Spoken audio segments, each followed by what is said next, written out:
बता दूं कि दबा कुचला समाज है, अशिक्षित समाज है और जितने हमारे नौजवान हैं ना, इसमें दोषी के भागी ये भी हैं। जब तक ईंट के दबाव पत्थर से नहीं देंगे ना, तब तक ऐसी घटना हमारे समाज के साथ, हमारे लोगों के साथ होती रहेगी। एसपी साहब का जवाब कुछ अलग है, एसओ साहब का कुछ अलग है। एसपी साहब कह रहे हैं कि 5 गिरफ्तारियां हुई है और हमको कह रहे हैं कि आप माहौल को बिगाड़ रहे हैं। मतलब हमारे अपने समाज की बात को, आवाज़ को उठा रहे हैं, तो हम माहौल को बिगाड़ रहे हैं। मेरा नाम राजाराम बिंद है, वीआईपी पार्टी के राष्ट्रीय उपाध्यक्ष हूँ और पूर्वांचल का प्रदेश अध्यक्ष हूँ। आपके जितने दर्शक देख रहे हैं, आपके चैनल के जितने दर्शक हैं, सभी को मेरे तरफ से प्रणाम है, धन्यवाद है। अभी धर्मेंद्र बिंद के परिवार में आए हैं, लगभग 24 तारीख को घटना बताई जा रही है। अभी तक आपको क्या समझ में आ रहा है, इस मामले में क्या हो पाया है? देखिए, अभी तो यहाँ के पुलिस ही कन्फ्यूजन में है। मैं तुरंत अभी आप लोग के सामने ही एसपी साहब को फ़ोन लगाया तो बोला कि कितने गिरफ्तारियां हुई, तो एसपी साहब कह रहे हैं कि 5 गिरफ्तारियां हुई हैं। एसओ साहब से पूछे तो 4 गिरफ्तारियां हुई है। और आज के डेट में मतलब ये हमारे समाज के भिन्न भिन्न स्थानों पर, भिन्न भिन्न शहरों में, भिन्न भिन्न ज़िलों में आए घटना घटती जा रही है। एक अभी पोस्टर चल रहा है हमारे योगी बाबा का कि बटोगे तो कटोगे। अब आप बताइए कि हमेशा से हमारे निषाद समाज में जितनी उपजातियां हैं, भारतीय जनता पार्टी के वोटर रही है। और आज भी जो समाज के मुखिया, प्रदेश के मुखिया होते हैं, वो जाति के और धर्म के चश्मे से देखेंगे तो देश का, प्रदेश का विकास नहीं होगा। आज जैसे कि आप लोग देखिए, यहीं पर आज पुलिस कस्टडी में, पहले तो हमारे मुख्यमंत्री कह रहे थे कि मतलब क्राइम मुक्त हो गया उत्तर प्रदेश, यहाँ से गुंडे सब खत्म हो गए। लेकिन जगह जगह क्राइम हो रहा है, जगह जगह नए नए गुंडे पैदा हो रहे हैं। अब पहले तो आम जनता गुंडा हुआ करती थी, आज के डेट में पुलिस भी गुंडा हो गई है। अभी पुलिस कस्टडी में 1 महीने के अंदर 3 हत्या हुई है। पहले तो लोग गुंडा हुआ करते थे, लेकिन आज के डेट में पुलिस भी गुंडा हो रही है। और 3 कस्टडी में हत्या, एक कोई पांडे जी का हुआ है, एक कोई गौतम जी का हुआ है, एक बिंद जी का हुआ है। तो आज हम कैसे, किस हिसाब से नहीं बटे, आपको वोट दे करके आज हमारे समाज के साथ इतना अन्याय हो रहा है। आज देखिए, यहाँ देवरिया में भी एक निषाद को मार दिया गया। यहाँ जौनपुर में बच्चे को अभी 2 दिन पहले के खून के गाड़ दिया गया, खान के गाड़ दिया गया, मार दिया गया। और यहाँ भी हमारे धर्मेंद्र बिंद के यहाँ भी मतलब फिल्मी स्टाइल में लोग गोली चला करके और गोली मारे उसको। और आज यहाँ देखिए तो जैसे कि अयोध्या में भी एक बेटी के साथ बलात्कार हुआ, मार दिया गया।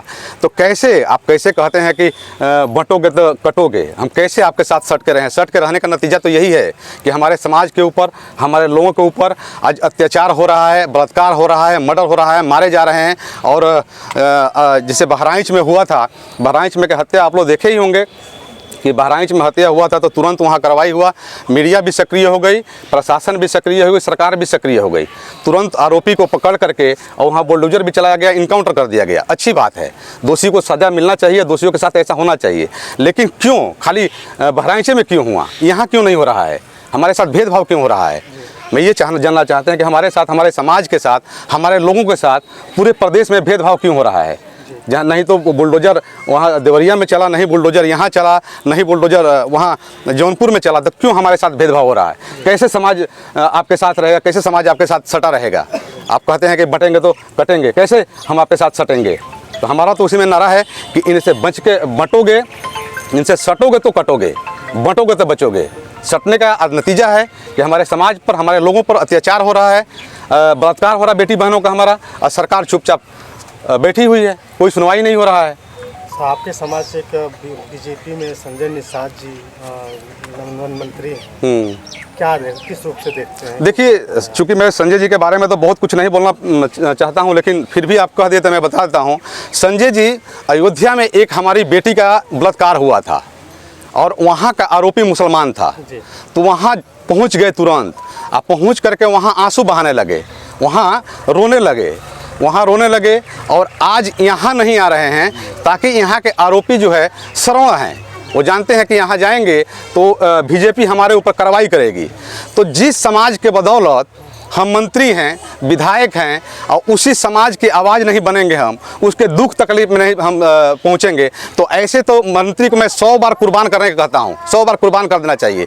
देखिए आज भी माननीय मंत्री जी मुकेश सहनी जी समाज की लड़ाई के लिए, समाज के हक के लिए, समाज के अधिकार के लिए, समाज के आरक्षण के लिए अपना सब कुछ निछावर कर दिए।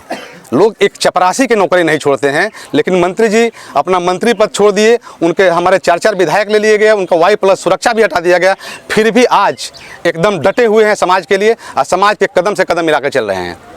सर, जैसा कि आपने कहा कि अभी कठोरतम कार्रवाई नहीं हो रही है, तो इसके पीछे का कारण क्या हो सकता है? नहीं, उसके पीछे कारण सबसे पहले तो मैं बता दूं कि दबा कुचला समाज है, अशिक्षित समाज है, और जितने हमारे नौजवान हैं ना, इसमें दोषी के भागी ये भी हैं। जब तक ईंट के दबाव पत्थर से नहीं देंगे ना, तब तक ऐसी घटना हमारे समाज के साथ, हमारे लोगों के साथ होती रहेगी। ईंट का पत्थर जवाब से देने का मतलब क्या हो? मतलब देखिए, आज मेरा कहने का मतलब ये है कि आपको कोई आके घर में से खींच के जाके मार रहा है, तो सुप्रीम कोर्ट का आदेश है, सुप्रीम कोर्ट का गाइडलाइन है कि यदि कोई आपके घर पर, आपके परिवार पर हमला करता है, तो आपको हमला करने में कोई दोषी नहीं है, आपको हमला करना चाहिए, उसको मारना चाहिए।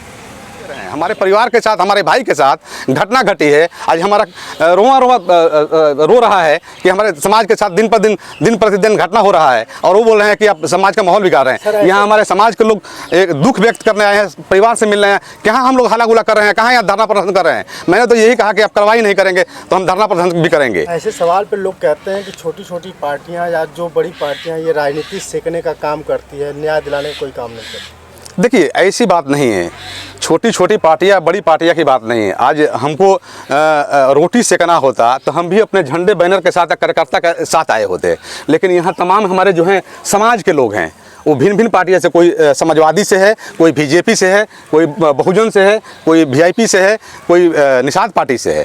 तो हम रोटी सेकने नहीं आए हैं, हम अपने परिवार के दुख में आए हैं कि आज हमारे धर्मेंद्र एक छोटा भाई है, उसको रहने का आज ढंग से घर नहीं है, इतना बड़ा घटना घटा है, और आर्थिक रूप से कैसे वो अपना खर्चा पूरा करता होगा, हॉस्पिटल खर्चा पूरा करता होगा। तो हमने अपने तरफ से आया, जितना बना उतना एक सहयोग के रूप में सहयोग करने आए हैं, परिवार के दुख बांटने आए हैं। बाकी हम राजनीति करने यहाँ नहीं हैं, बाकी लोग आते हैं भले राजनीति करने आते होंगे, लेकिन हमारा मिशन राजनीति करना नहीं है।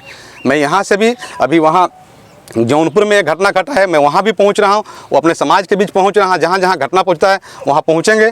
अभी तो समाज सरकार से हम अनुरोध ही करेंगे, ज़्यादा अनुरोध नहीं करेंगे, ज़्यादा विरोध करेंगे तो हम भी जेल जाएंगे। सरकार का तनाशाही है, यदि आप बात को बोल्डली रखिए तो जेल जाइए। तभी सरकार से हम अपील ही करते हैं कि जितने हमारे समाज के साथ घटना घट रही है उसको रोका जाए, उचित कार्रवाई किया जाए, कठोर कार्रवाई किया जाए। हम भयभीत होंगे कि हम अपने समाज की आवाज़ उठाएंगे तो हमारा टिकट काट दिया जाएगा, हमको टिकट नहीं दिया जाएगा, तो ऐसे राजनीति करना भी हमारे हिसाब से बिल्कुल बेकार है कि जो अपने समाज की आवाज़ नहीं बन सके। समाज किस पर भरोसा करे? नहीं, समाज देखिए, समाज भरोसा तो आज समाज अशिक्षित है, और समाज आस्ते आस्ते थोड़ा बहुत पहले से शिक्षित हो रहा है, और समाज पढ़ेगा लिखेगा, और समाज के सही शुभचिंतक है तो समाज जानता ही है कि सही शुभचिंतक कौन है, समाज को उस पर भरोसा समाज करेगा।